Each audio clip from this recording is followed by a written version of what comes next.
who is supposed to be the arbiter of truth? Between the human and the computer together, do you think that AI will actually help us? Let me ask you how you think this is going to impact democracies.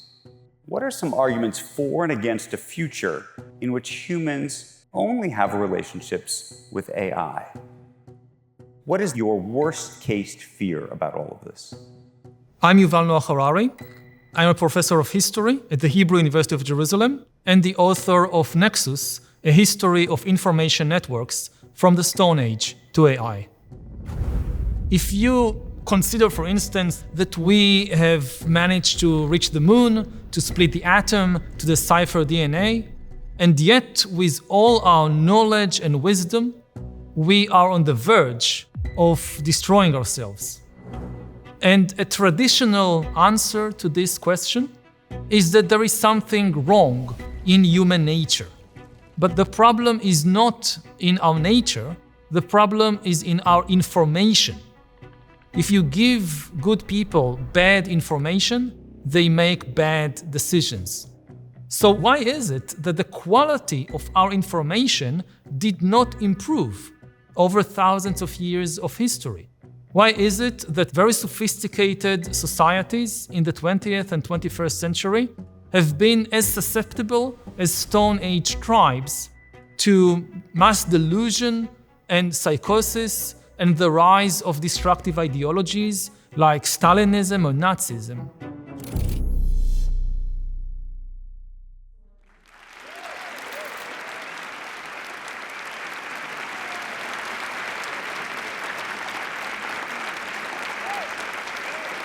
Good evening, everybody. Thank you for being here. It is a privilege for me to be here with Yuval. I've been a longtime fan of his back when Sapiens was first published. And there is so much to talk about between then and now, and how we think about AI and how we think about this new reality, something that I think was actually a theme in your earliest books about reality and truth and information. And in a world where it's going to become all electronic and in a cloud in the sky in a whole new way, what it ultimately means when you think about history. So thank you for being here. We're going to talk about so many things, but I'm going to tell you where we want to start tonight, if I could. And I want to read you something. This is you. You said that humankind gains enormous power by building large networks of cooperation. But the way these networks are built predisposes them to use power unwisely. Our problem then is a network problem, you call it. But even more specifically, you say it's an information problem.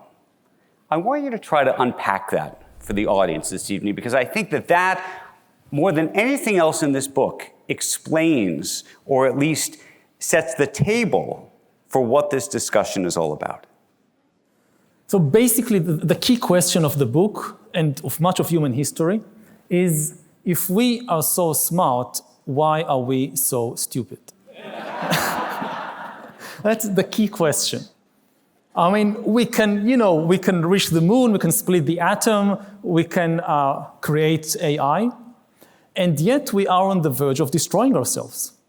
And not just through one way, like previously we just had nuclear war to destroy ourselves. Now we've created an entire menu of ways to destroy ourselves.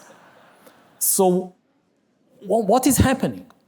And one basic answer in many mythologies is that there is something wrong with human nature, that we reach for powers that we don't know how to use wisely, that there is really something deeply wrong with us. And the answer that I try to give in the book is that the problem is not in our nature, the problem is in our information. That if you give good people bad information, they will make bad decisions, self-destructive decisions. And this has been happening again and again in history, because information isn't truth, and information isn't wisdom. The most basic function of information is connection. Information connects many people to a network, and unfortunately, the easiest way to connect large numbers of people together is not with the truth, but with fictions and fantasies and delusions. I was going to say, there's a sense, though, that information was supposed to set us free. Information, access to information across the world was the thing that was supposed to make us a better planet. Why would it do that? Well, there was a sense that people in places that didn't have access to communication tools and other things didn't have access to information and didn't have access, and maybe to put a point on it, to good information. You make the argument, and now to go back to Sapiens, frankly, you talk about different types of realities. And this is what I think is very interesting, because you talk about objective reality. You know, we can go outside and we can see that it's not raining and the sky is blue, and you'd say that's an objective reality, right? But then there's these other kinds of realities that you talk about, which makes us, I think, susceptible to what you're describing. When I say susceptible, this idea that we as a group, as a humanity, that we are storytellers and that we are okay, oddly enough, with what you've described as a fictional reality. Yeah, I mean, to take an example, suppose we want to build an atom bomb. So to do that, just suppose somebody wants to build an atom bomb. You need to know some facts to build an atom bomb. You need some hold on objective physical reality. If you don't know that E equals mc squared, if you don't know the fact of physics, you will not be able to build an atom bomb. But to build an atom bomb, you need something else besides knowing the facts of physics. You need millions and millions of people to cooperate. Not just the physicists, but also the miners who mine uranium, and the engineers and builders who build the reactor, and the farmers that grow rice and wheat in order to feed all the physicists and engineers and miners and so forth. And how do you get millions of people to cooperate on a project like building an atom bomb? If you just tell them the facts of physics, look, E equals mc squared, now get to it, nobody would do it. It's not inspiring. It doesn't mean anything in this sense of giving motivation. You always need to tell them some kind of fiction or fantasy. And the people who invent the fictions are far more powerful than the people who know the facts of physics. In Iran today, the nuclear physicists are getting their orders from people who are experts in Shiite theology. In Israel, increasingly, the physicists get their order from rabbis. In the Soviet Union, they got it from communist ideologues. In Nazi Germany, from Hitler and Himmler. It's usually the people who know how to weave a story that give orders to the people who merely know the facts of nuclear physics. And one last point, crucial point, is that if you build a bomb and ignore the facts of physics, the bomb will not explode. But if you build a story and ignore the facts of history and biology and whatever, the story still explodes, and usually with a much bigger bang. And so one of the underlying conceits of this book, in my mind as a reader, is that you believe that AI is going to be used for these purposes. Yes. And that AI ultimately is going to be used as a storyteller to tell untruths and unwise stories.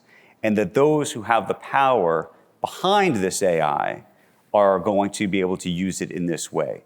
Do you believe it's that people are going to use the AI in the wrong way, or that the AI is going to use the AI in the wrong way?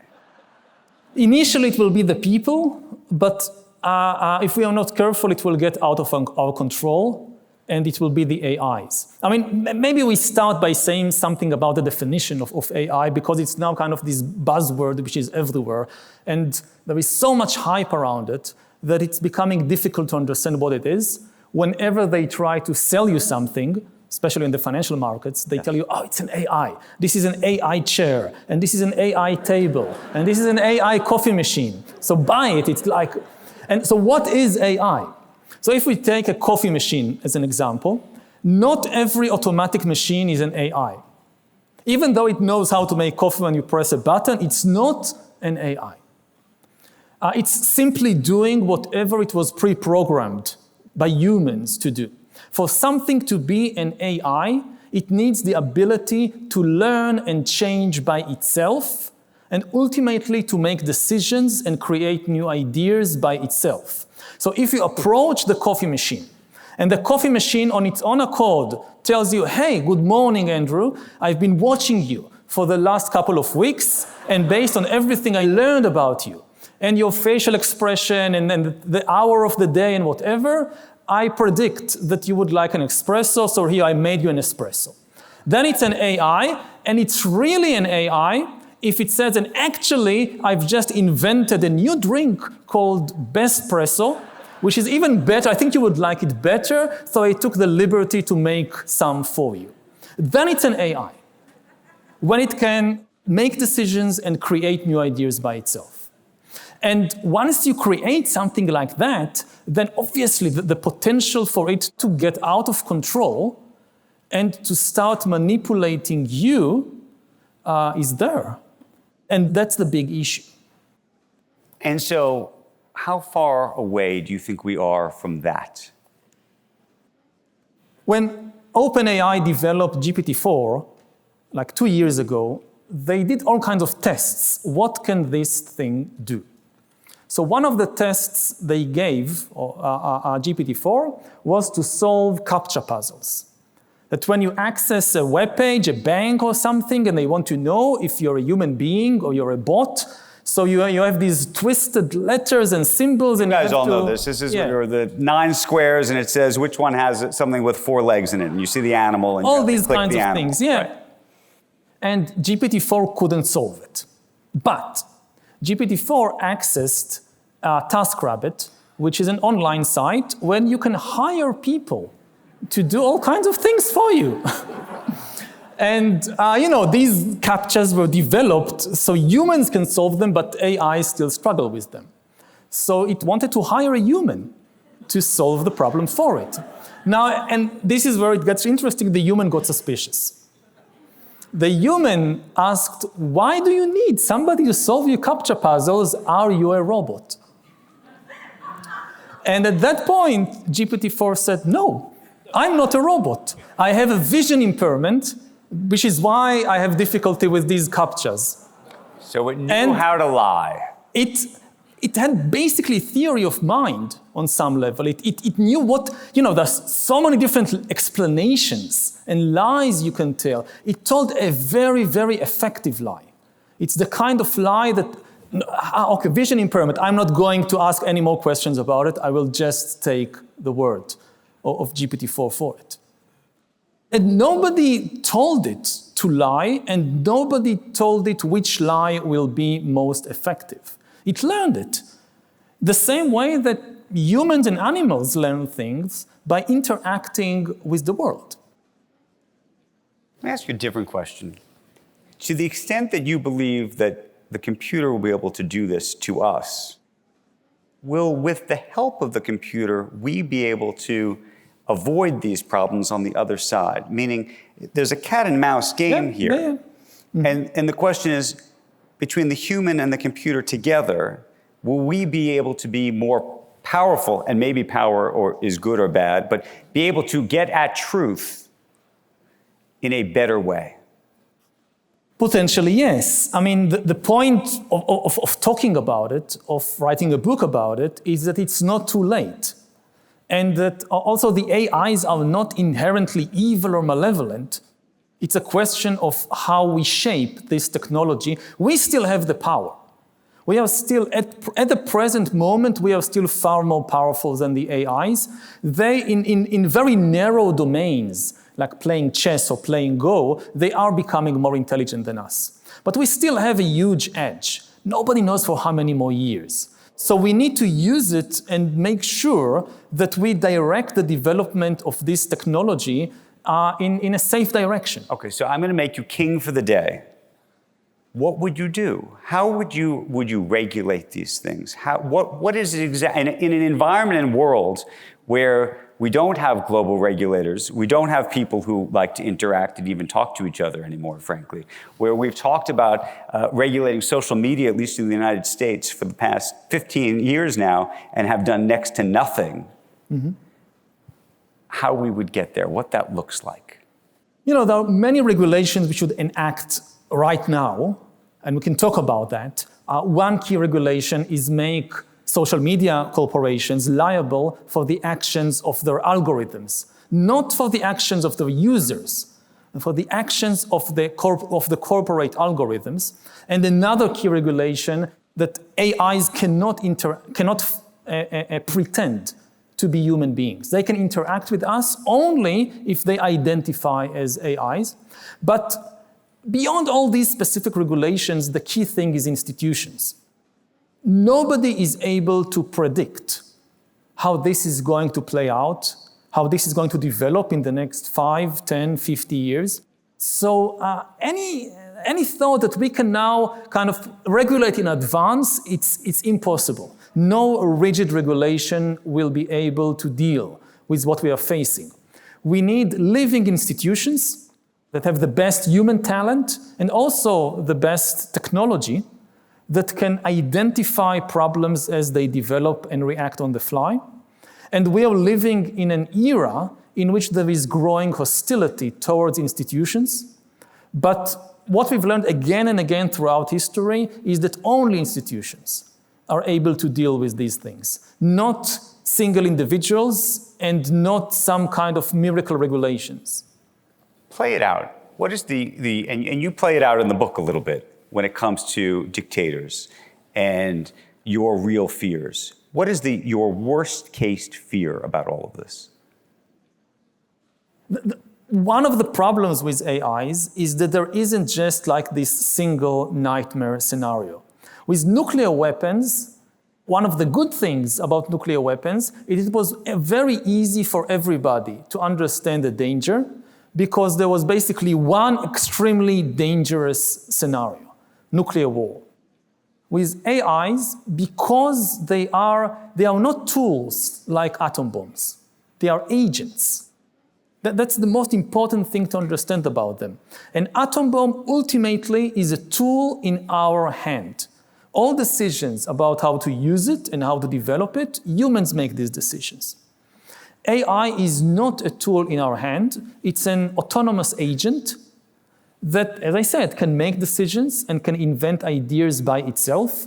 And therefore, by definition, there are hundreds of dangerous scenarios that many of them we cannot predict because they are coming from a non-human intelligence that think differently than us.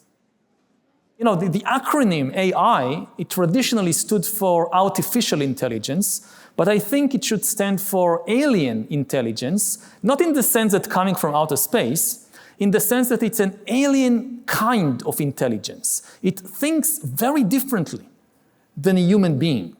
And it's not artificial because an artifact, again, is something that we create and control.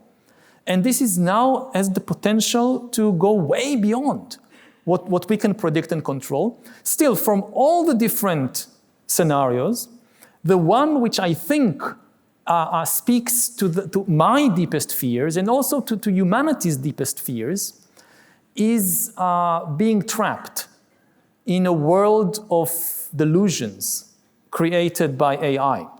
The fear of robots rebelling against humans and shooting people and whatever, this is very new. This goes back a couple of decades, maybe to the mid-20th century. But for thousands of years, humans have been haunted by a much deeper fear. We know that our societies are ultimately based on stories.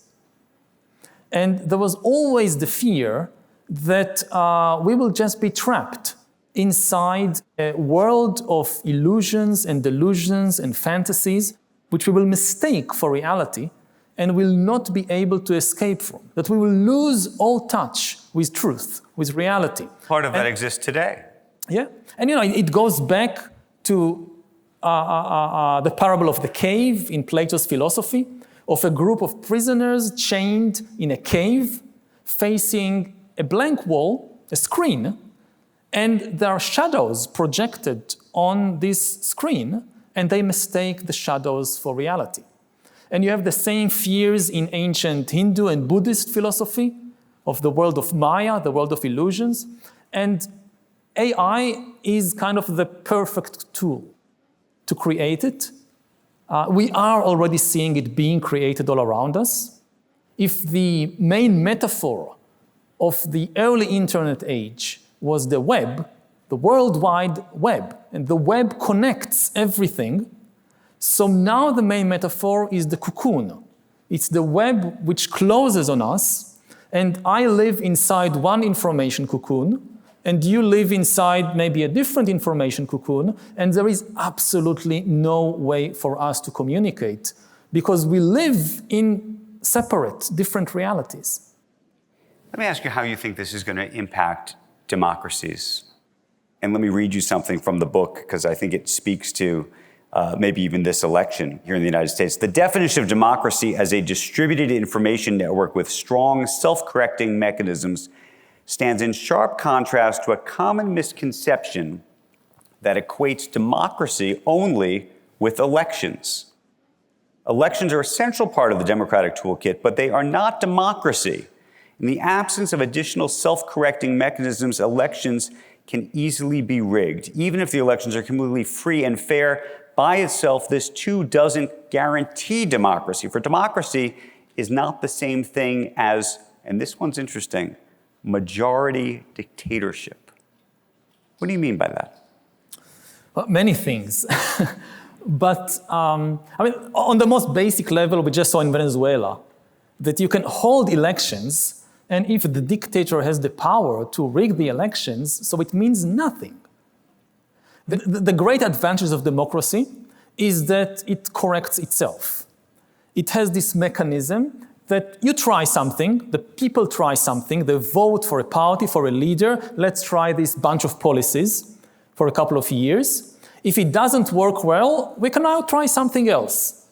The basic ability to say, we made a mistake, let's try something else, this is democracy. In Putin's Russia, you cannot say that. We made a mistake, let's try somebody else. In democracy, you can. But there is a problem here. You give so much power, for a limited time, you give so much power to a leader, to a party, to enact certain policies. But then what happens if that leader or party utilize the power that the people gave them, not to enact a specific time-limited policy, but to gain even more power and to make it impossible to get rid of them anymore? That was always one of the key problems of democracy, that you can use democracy to gain power and then use the power you have to destroy democracy. Erdogan said it in Turkey, I think best, that he said democracy is like a tram, like a train. You take it until you reach its destination, then you go down. You don't stay on the train. So that's one key problem that have been haunting democracy for its entire existence, from ancient times until today. And for most of history, large-scale democracy was really impossible, because democracy, in essence, is a conversation between a large number of people. And in the ancient world, you could have this conversation in a tribe, in a village, in a city-state like Athens or Republican Rome, but you could not have it in a large kingdom with millions of people, because there was no technical means to hold the conversation. So we don't know of any example of a large-scale democracy before the rise of modern information technology in the late modern age. So democracy is built on top of information technology. And when there is a big change in information technology, like what is happening right now in the world, there is an earthquake in the structure built on top of it. Who is supposed to be the arbiter of truth in these democracies? And the reason I raise this issue is we have a big debate going on in this country right now about free speech. Yeah. And how much information we're supposed to know, what access to information we're supposed to get. Mark Zuckerberg just came out a couple of weeks ago and said that, there was information during the pandemic that he was suppressing, that in retrospect, he wishes now he wasn't suppressing. Mm-hmm. This gets to the idea of truth, and it also gets to the idea of what information, you said information is not truth. Yeah. Are we supposed to get access to all of it and decipher what's real ourselves? Is somebody else supposed to do it for us? And will AI ultimately be that arbiter? Well, so there are a couple of different questions here. One about free speech and the other about who is supposed to tell. Most important thing is that free speech includes the freedom to tell lies, to tell fictions, to tell fantasies. So it's not the same as the question of truth. Ideally, in a democracy, you also have the freedom to lie. You also have the freedom to spread fictions. You say ideally. Fictions. Why is that ideal? Why is it ideal? That's part of freedom of speech. Okay. And this is something that is crucial to understand because the tech giants, they are constantly confusing the question of truth with the question of free speech. And there are two different questions. We don't want a kind of truth police that constantly tells human beings what they can and cannot say. There are, of course, limits even to that, but ideally, yes, people should be able to also tell fictions and fantasies and so forth. This is information. It's not truth. The crucial role of distilling out of this ocean of information the rare and costly kind of information, which is truth, this is the role of several different, very important institutions in society. This is the role of scientists, this is the role of journalists, this is the role of judges, and the role or the aim of these institutions is, again, it's not to limit the freedom of speech of the people, but to tell us what is the truth. Now, the problem we now face is that there is a sustained attack on these institutions and on the very notion that there is truth, because the dominant worldview in large parts of both the left and the right, on the left it takes a Marxist shape, and on the right a populist shape, is they tell us that the only reality is power. All the world, all the universe, all reality is just power. The only thing humans want is power. And any human interaction, like we having this conversation, is just a power struggle. And in every such interaction, when somebody tells you something, the question to ask, and this is where Donald Trump meets Karl Marx, and they shake hands, they agree on that.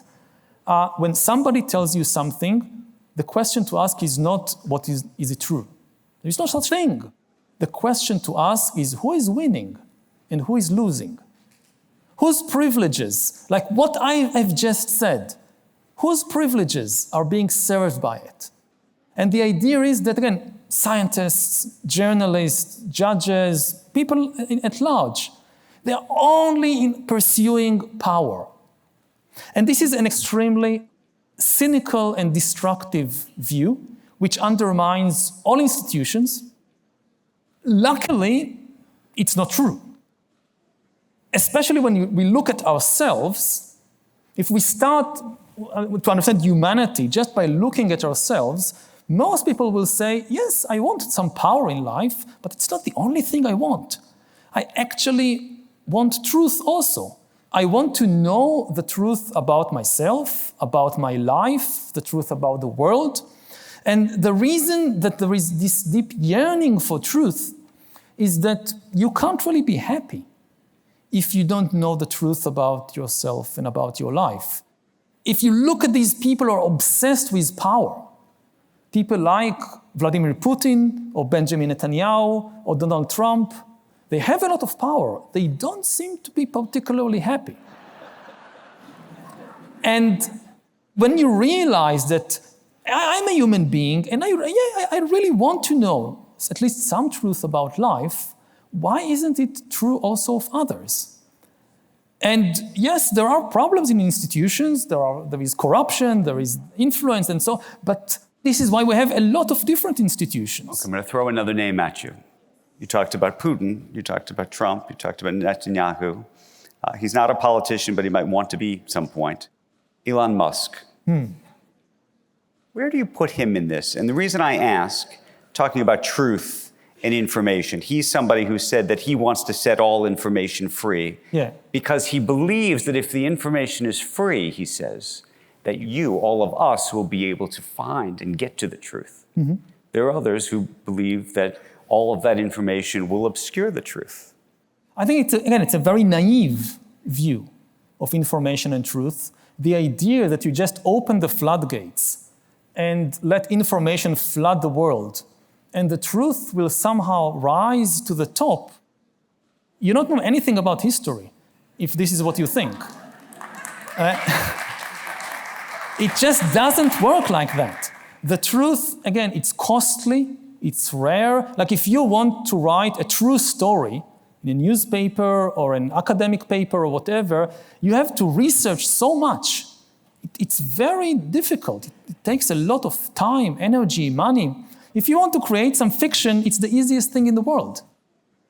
Similarly, the truth is often very complicated because reality is very complicated.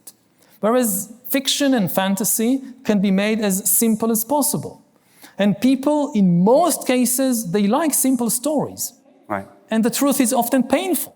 Whether you think about the truth about entire countries or the truth about individuals, the truth is often unattractive. It's painful. We don't want to know, for instance, the pain that we inflict sometimes on people in our life or on ourselves. Because the truth is costly and it's complicated and it can be painful, in a completely kind of free fight, it will lose. This is why we need institutions like newspapers or like academic institutions.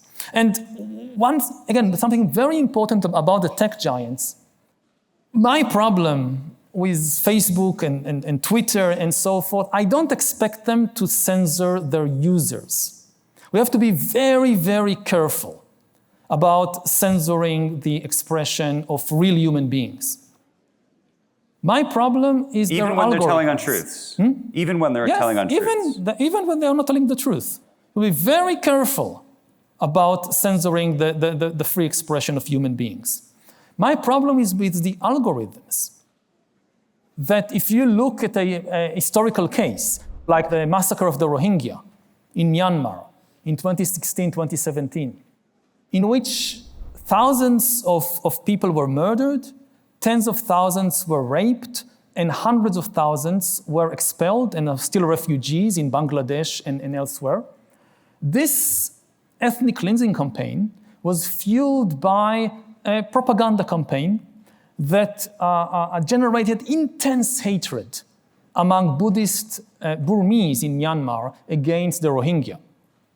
Now, this campaign, to a large extent, took place on Facebook, and the Facebook algorithms played a very central role in it.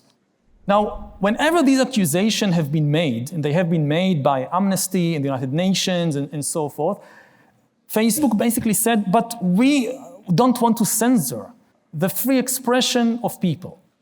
That all these conspiracy theories about the Rohingya, that they are all terrorists and they want to destroy us, they were created by human beings. And who are we, Facebook, to censor them? And the problem there is that the role of the algorithms was, at that point, was not in creating the stories. Right. It was in disseminating, in spreading particular stories, because people in Myanmar were creating a lot of different kinds of content in 2016, 2017. There were hate-filled conspiracy theories, but there were also sermons on compassion and cooking lessons and biology lessons and so much content. And in the battle between, for human attention, what will get the attention of the users in Myanmar, the algorithms were the kingmakers. And the algorithms were given by Facebook a clear and simple goal: increase user engagement. Keep more people, more time on the platform, because this is the basis still is, for Facebook's business model. Now, the algorithms, and this goes back to AIs that make decisions by themselves and invent ideas by themselves. Nobody in Facebook wanted there to be an ethnic cleansing campaign.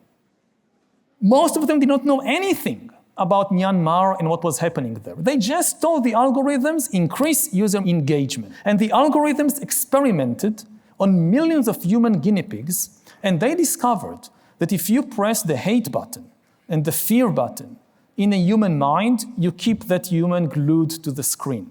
So they deliberately started spreading hate-filled conspiracy theories and not cooking lessons or sermons on compassion. And this is the expectation. Don't censor the users. But if your algorithms deliberately spread hate and fear because this is your business model, it's on you. This is your fault. Okay, but here I'm going to make it more complicated. I'm going to make it more complicated. And the reason we're talking about Facebook and Elon Musk is that the algorithms that are effectively building these new AI agents are scraping all of this information off of these sites, this human user-generated content, which we've decided everybody should be able to see, except once the AIs see it, they will see the conspiracy theories. They will see the misinformation. And the question is how the AI agent will ever learn what's real and what's not. That is a very, very old question that, the editor of the New York Times, the editor of the Wall Street Journal have dealt with this question before. Why do we need to start again as if there has never been any history? Like the question, there is so much information out there. How should I know what's true or what's not? People have been there before. If you run Twitter or Facebook, you are running one of the biggest media companies in the world. So take a look at what media companies have been dealing with in previous generations and previous centuries. It's basically... Do you think they should be liable for what's on their sites right now? The tech companies? The tech companies should be liable for the user-generated content? No, they should be liable for the actions of their algorithms. If their algorithms decided to put at the top of the newsfeed a hate-filled conspiracy theory, it's on them, not on the person who created the conspiracy theory in the first place. The same way that, the chief editor of the New York Times decided to put a hate-filled conspiracy theory at the top of the first page of the New York Times. And when you come and tell them, what have you done? They say, I haven't done anything.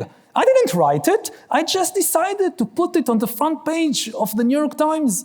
That's all. That's a huge thing.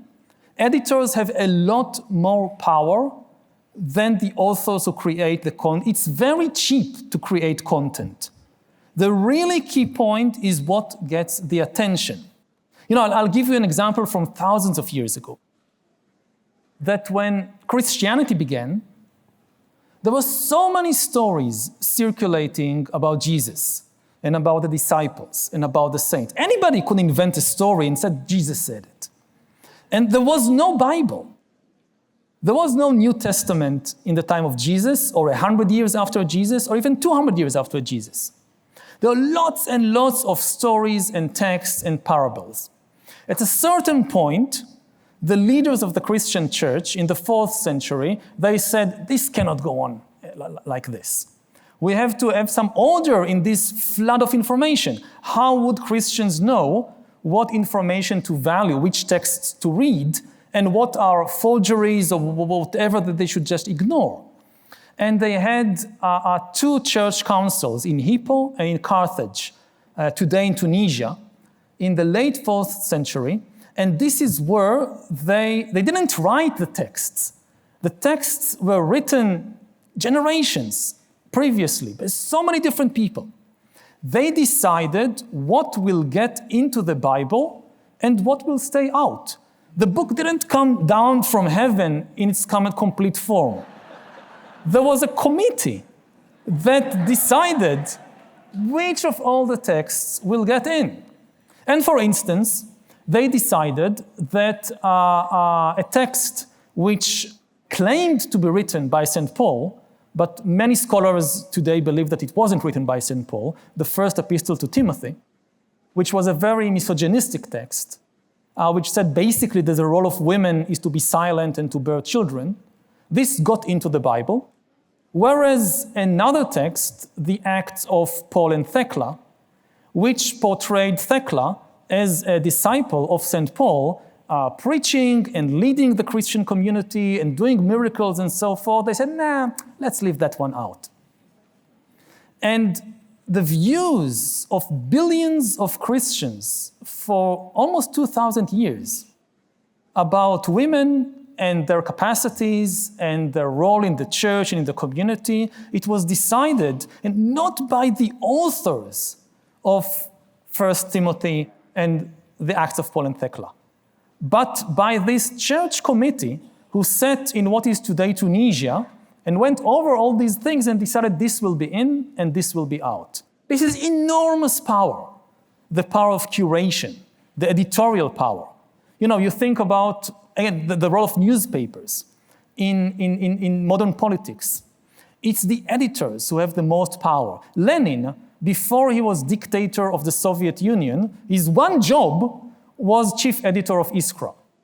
And Mussolini also, first he was a journalist, then he was editor.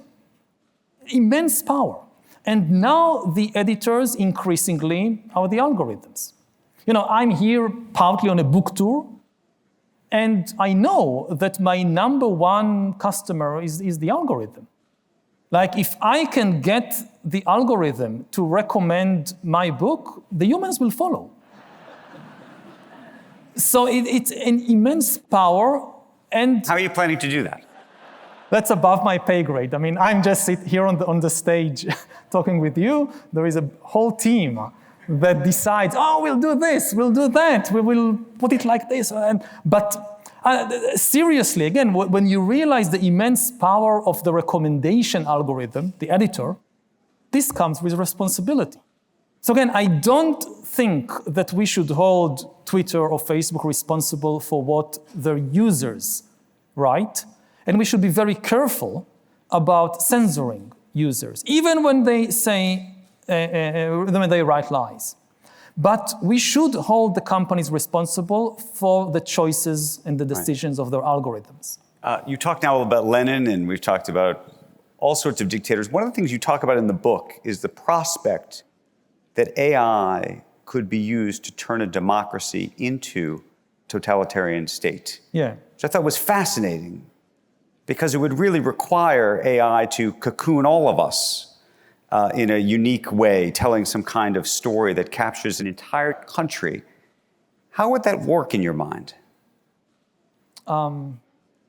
Again, we don't see reality.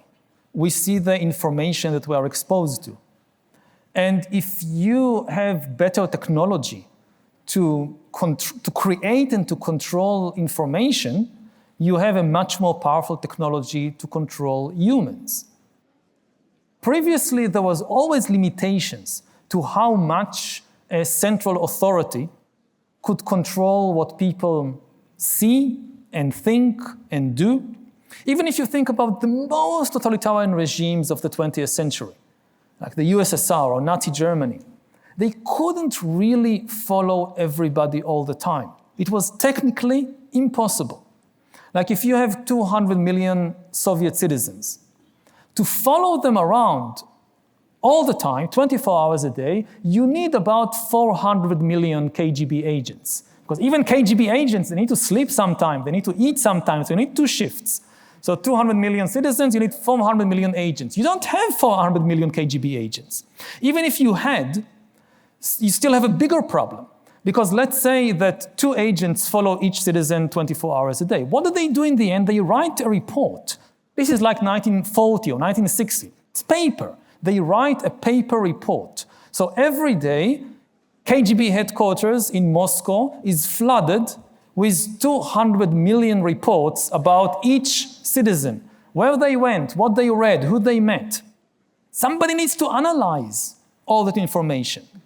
Where do they get the analysts? It's absolutely impossible, which is why even in the Soviet Union, privacy was still the default. You never knew who is watching and who is listening, but most of the time, nobody was watching and listening. And even if they were, most likely the report about you would be buried in some place in the archives of the KGB and nobody would ever read it. Now both problems of surveillance are solved by AI. To follow all the people of a country 24 hours a day, you do not need millions of human agents. You have all these digital agents, the smartphones, the computers, the microphones, and so forth. You can put the whole population under 24-hour surveillance, and you don't need human analysts to analyze all the information. You have AIs to do it. What do you make of the idea that an entire generation has given up on the idea of privacy? Right? We all put our pictures on Instagram and Facebook and all of these sites. We hear about a security hack at some website, and we go back the next day and try to buy and put our credit card on the same site again. We say that we're very anxious about privacy. We love to tell people how anxious we are about the privacy. And then we do things that are the complete opposite. Because there is immense pressure on us to do them. Part of it is despair, and people still cherish privacy. And part of the problem is that we haven't seen the consequences yet. We will see them quite soon. It's like this huge experiment conducted on billions of human guinea pigs, but we still haven't seen the consequences of this annihilation of privacy.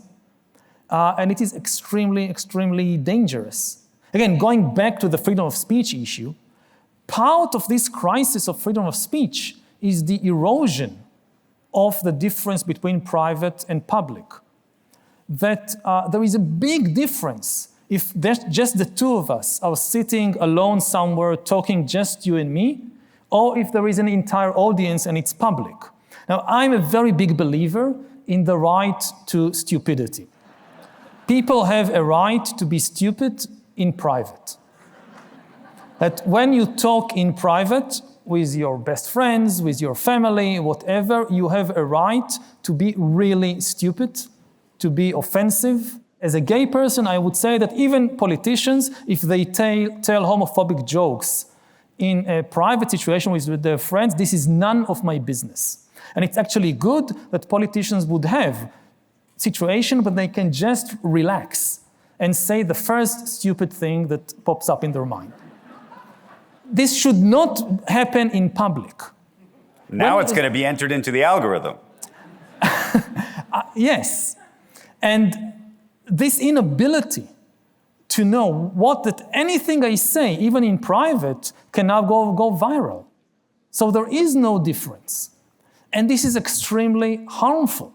Part of what's happening now in the world is this kind of tension between organic animals, we are organic animals, and an inorganic digital system, which is increasingly controlling and shaping the entire world. Now, part of being an organic entity is that you live by cycles, day and night, winter and summer, growth and decay. Sometimes you're active, sometimes you need to relax, you need to rest.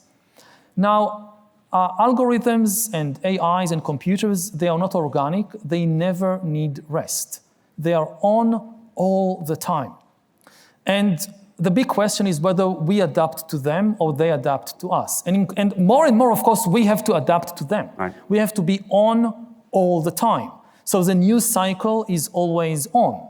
And everything we say, even when we are supposedly relaxing with friends, it can be public. So the whole of life becomes like this one long job interview, that any stupid thing you did in some college party when you're 18, it can meet you down the road 10, 20 years later. And this is destructive to how we function. You even think about the market. Like Wall Street, as far as I know, it's open Monday to Fridays, 9:30 to 4 in the afternoon. Like if on Friday at 5 minutes past 4, a new war erupts in the Middle East, the market will react only on Monday. It is still running by organic cycles. Now, what would happen to human bankers and financiers, and so what is happening, when the market is always active? You can never relax. We've got some questions, I think, that are going to come out here on cards, which I want to ask in just a moment. I have a couple of questions before we get to them. One is, have you talked to folks like Sam Altman, who runs OpenAI, or the folks at Microsoft? I know Bill Gates was a big fan of your books in the past, or the folks at Google. What do they say when you discuss this with them? And do you trust them as humans? When you've met them, do you go, I trust you, Sam Altman? Most of them are afraid. They understand. Afraid of you or afraid of AI? No, afraid of what they are doing, afraid of what is happening. They understand better than anybody else the potential, including the destructive potential of what they are creating, and they are very afraid of it. At the same time, their basic shtick is that I'm a good guy and I'm very concerned about it. Now you have these other guys, they are bad, they don't have the same kind of responsibility that I have, so it would be very bad for humanity if they create it first, so I must be the one who creates it first, and you can trust me that I will know, I will at least do my best to keep it under control. And everybody are saying it, and I think that to some extent they are genuine about it. There is, of course, also this another element in there of extreme kind of pride and hubris that they are doing the most important thing in basically not just the history of humanity, the history of life. Do you think they are? They could be, yes. If you think about the timeline of the universe, at least as far as we know it. So you have basically two stops. First stop, 4 billion years ago, the first organic life forms emerge on planet Earth. And then for 4 billion years, nothing major happens. Like for 4 million years, it's more of the same. It's more organic stuff. So you have amoebas, and you have dinosaurs, and you have humans, but it's all organic. And then here comes Elon Musk or Sam Altman and does the second important thing in the history of the universe, the beginning of inorganic evolution. Because AI is just at the very, very beginning of its evolutionary process. It's basically like 10 years old, 15 years old. We haven't seen anything yet. GPT-4 and all these things, they are the amoebas of AI evolution. And who knows how the AI dinosaurs are going to look like. But the name on the inflection point of the history of the universe, if that name is Elon Musk, or that name is Sam Altman, that's a big thing. We've got a bunch of really great questions, and actually one of them is where I wanted to go before we even got to these, so we'll just go straight to it. We're going to make it's actually a bit of a right turn of a question, given the conversation, though. You mentioned Netanyahu at one point, so the question here on the card says, you're Israeli. Mm-hmm. Do you really think that the Israel-Palestinian conflict is solvable? And I thought actually that was an important question because it actually touches on some of these larger issues that you've raised about humanity. So on one level, absolutely, yes. It's not like one of these kind of mathematical problems that we have a mathematical proof that there is no solution to this problem.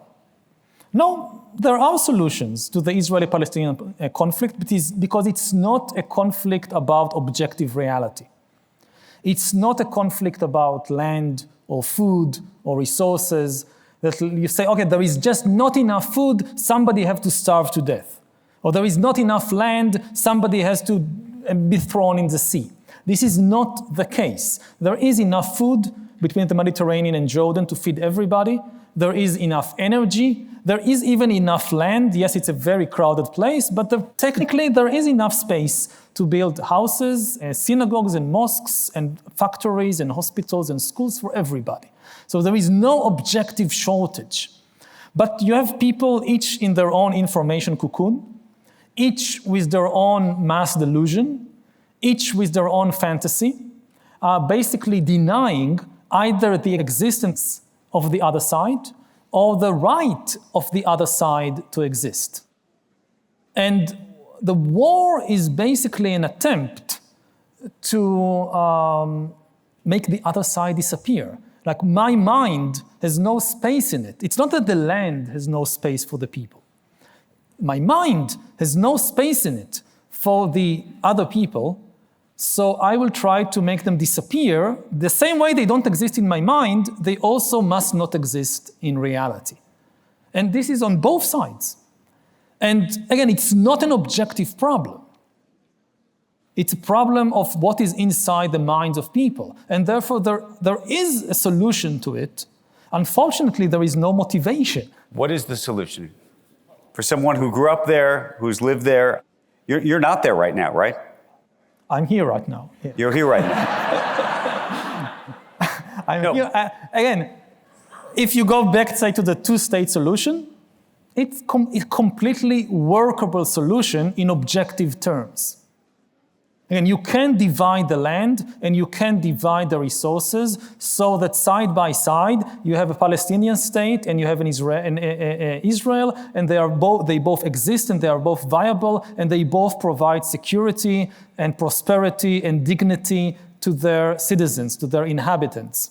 So how would you do that, though? Because part of the issue is there's a chicken and egg issue here, it seems like, where the Israelis or Netanyahu would say, look, unless we are fully secure and we feel completely good about our security, we can't really even entertain a conversation just about anything else, right?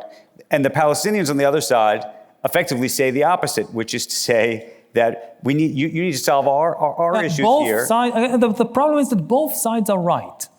Each side thinks that the other side is trying to annihilate it, and both are right. And both are right. But hold on, that's a problem if both are right. This is the problem, yes. The place to start, again, is basically in our minds. It's very difficult to change the minds of other people. The first crucial step is to say, these other people, they exist, and they have a right to exist. The issue is that both sides suspect that they don't think that we should exist. Any compromise they would make is just because they are now a bit weak. So they are willing to compromise on something, but deep in their hearts, they think we should not exist. So that sooner or later, when they are stronger, when they have the opportunity, they will destroy us. And again, this is correct. This is what is in the hearts and minds of both sides. So the place to start is to, inside first our heads, come to recognize that the other side exists and it has a right to exist. That even if someday we'll have the power to completely annihilate them, we shouldn't do it because they have a right to exist. And this is something we can do for us. Let me ask you a question. I think people in Israel would say that people in Palestine have a right to exist. Okay? You don't believe that, you think that's not the case? Unfortunately, for a significant percentage of the citizens of Israel, and certainly of the members of the present governing coalition, this is not the case. And you think they have no right to exist? Because I was going to say, they would say that they feel that the Palestinians want to annihilate them. And do you believe that? Yes. They think that the Palestinians want to annihilate us, and they are right. They do want to annihilate us. But also, again, I would say, I don't have the numbers to give you, but a significant part of the Israeli public and a very significant part of the current ruling coalition in Israel, they want to drive the Palestinians completely from the land. Again, maybe they say, we are now too weak, so we can't do it. We have to compromise. We have only to do a little bit. But ultimately, this is what they really think and want. And again, at least some members of the coalition are completely open about it. And their messianic fantasy, they actually want a bigger and bigger war. They want to set the entire Middle East on fire. because they think that when the smoke would clear, yes, there will be hundreds of thousands of casualties, it will be very difficult, it will be terrible, but in the end, we'll have the entire land to ourselves, and there will not be any more Palestinians between the Mediterranean and the Jordan. Let me ask you one other very political question as it relates to this, and then actually we have a great segue back into our conversation about AI as it happens. Politically, here in the US, we have an election. Mm-hmm. And there's some very interesting questions about how former President Trump, if he were to become the president, would be good or bad for Israel. I think there's a perception that he would be good for Israel. You may disagree. And what you think Vice President Harris, if she was the president, would be good or bad for Israel, or good or bad for the Palestinians. How do you see that? And I can't predict what each will decide, but it's very clear that President Trump is undermining the global order. He's in favor of chaos. He is in favor of destroying the liberal global order that we had for the previous couple of decades, and which provided with all the problems, with all the difficulties, the most peaceful era in human history. And when you destroy order and you have no alternative, what you get is chaos. And I don't think that chaos is good for Israel, or that chaos is good for the Jews, for the Jewish people. And this is why I think that it will be very, even from a very kind of transactional, very narrow perspective, America is a long, long way from Israel, from the Middle East. And isolationist America that withdraws from the world order is not good news for Israel. So what do you say to there are a number of American Jews who say, and I'm Jewish, and this is not something that I say, but I hear it constantly. They say, Trump would be good for the Jews. Trump would be good for Israel. He would protect Israel. In what way?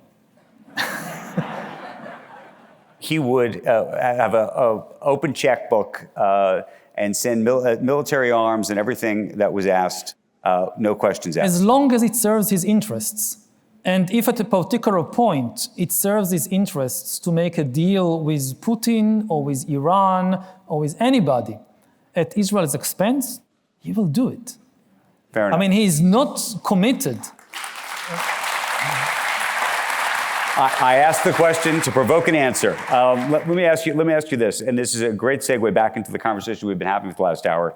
You've written about how humans have evolved to pursue power and knowledge, but power, I think, is the big focus.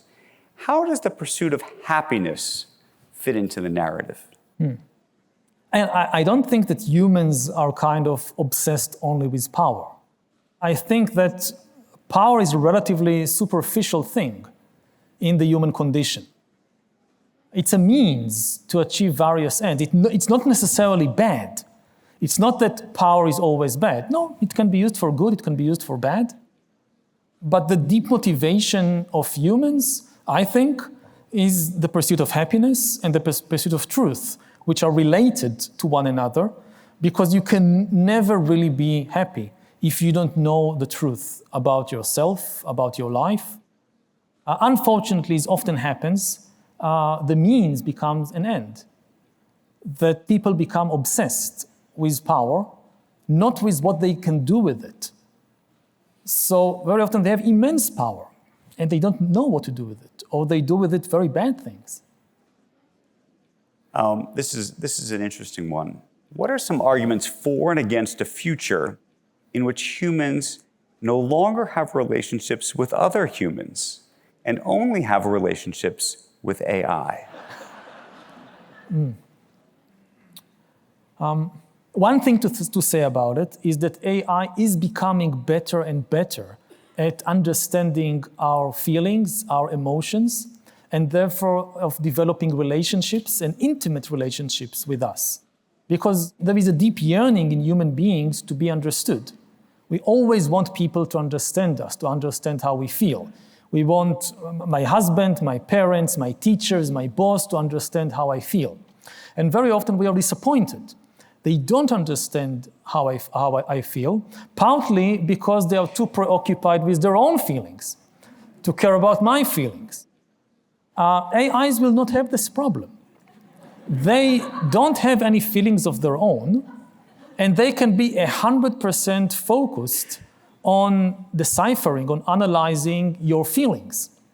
So, in all these science fiction movies in which the robots are extremely cold and mechanical, and they can't understand the most basic human emotion, it's the complete opposite.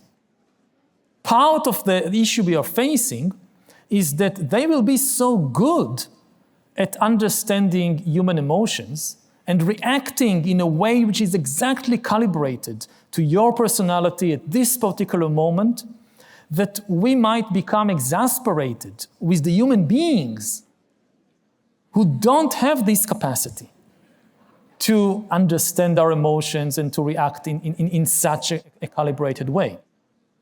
There is a very big question which we didn't deal with, and it's a long question of whether AIs will develop emotions, feelings of their own, whether they become conscious or not. At present, we don't see any sign of it. But even if AIs don't develop any feelings of their own, once we become emotionally attached to them, it is likely that we would start treating them as conscious entities, as sentient beings, and will confer on them the legal status of persons. In the US, there is actually a legal path already open for that. Corporations, according to US law, are legal persons. They have rights. They have freedom of speech, for instance. Now, you can incorporate an AI.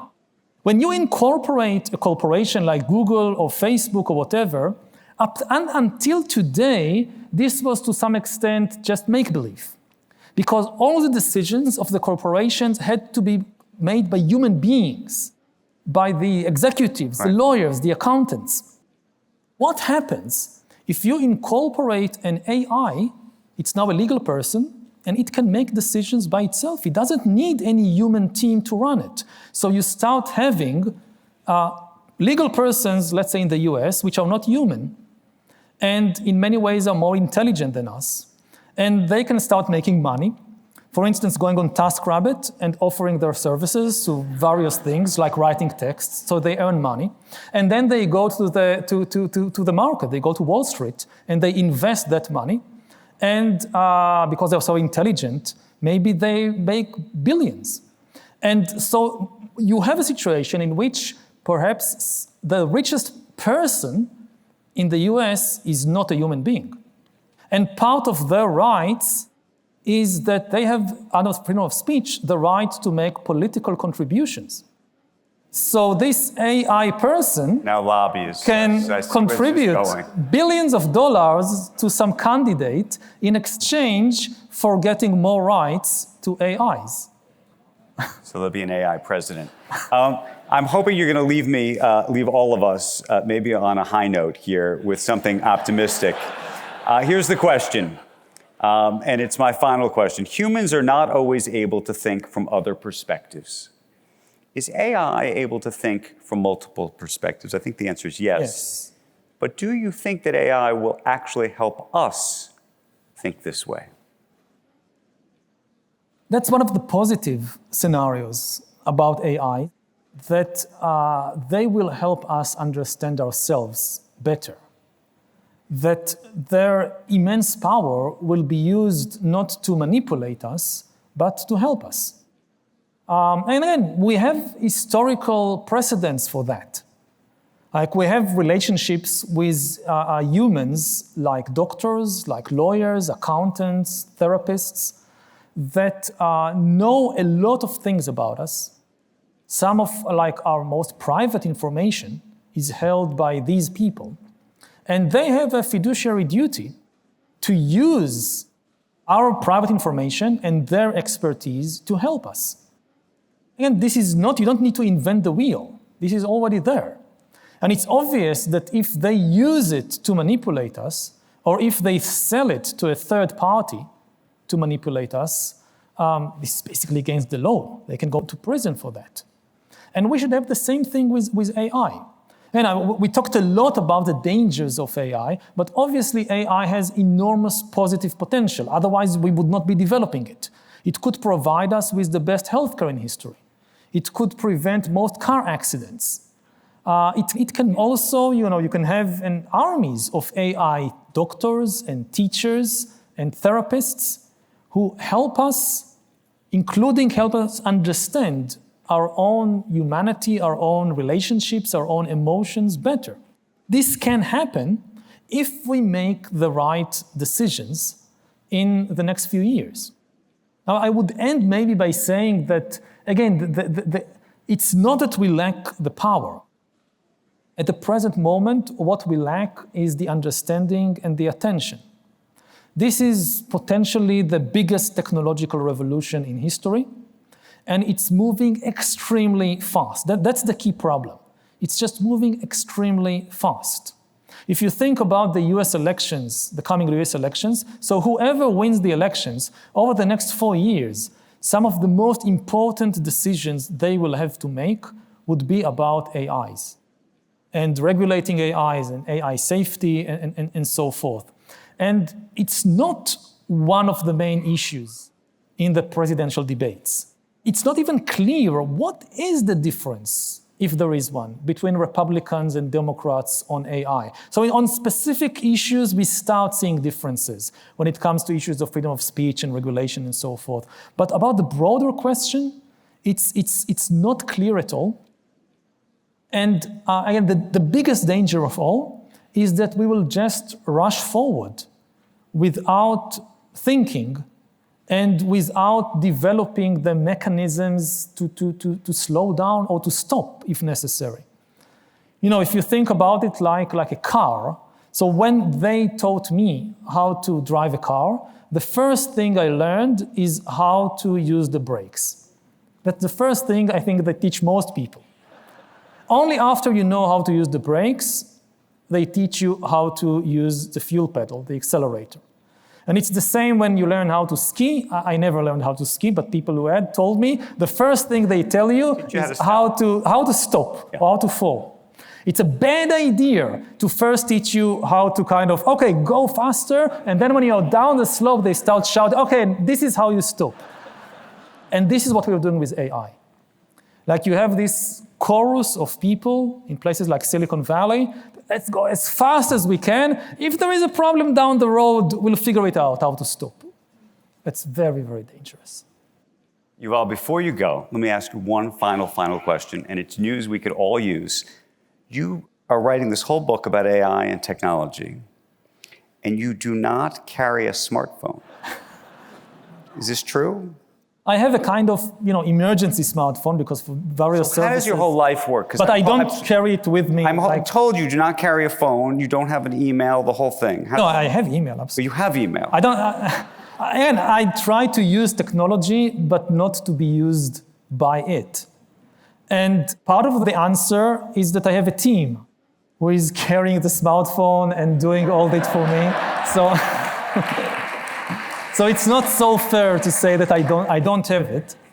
But I think on a bigger issue, what we can say, it's a bit like with food. That 100 years ago, food was scarce. So people ate whatever they could, and if they found something full of sugar and fat, they ate as much of it as possible because it gave you a lot of energy. And now we are flooded by enormous amounts of food and junk food, which is artificially pumped full of fat and sugar and is creating immense health problems.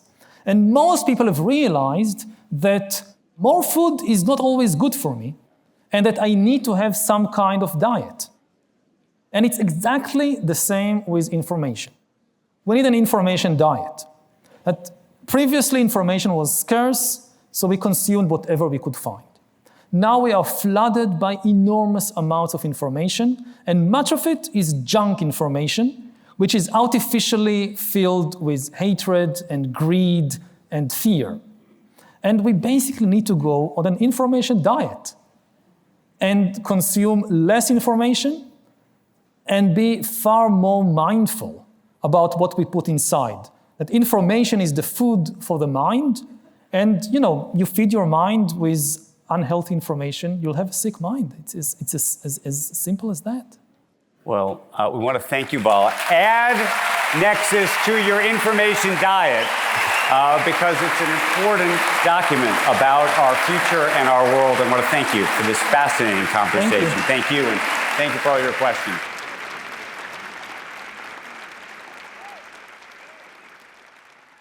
Want to dive deeper? Become a Big Think member and join our members-only community, watch videos early, and unlock full interviews.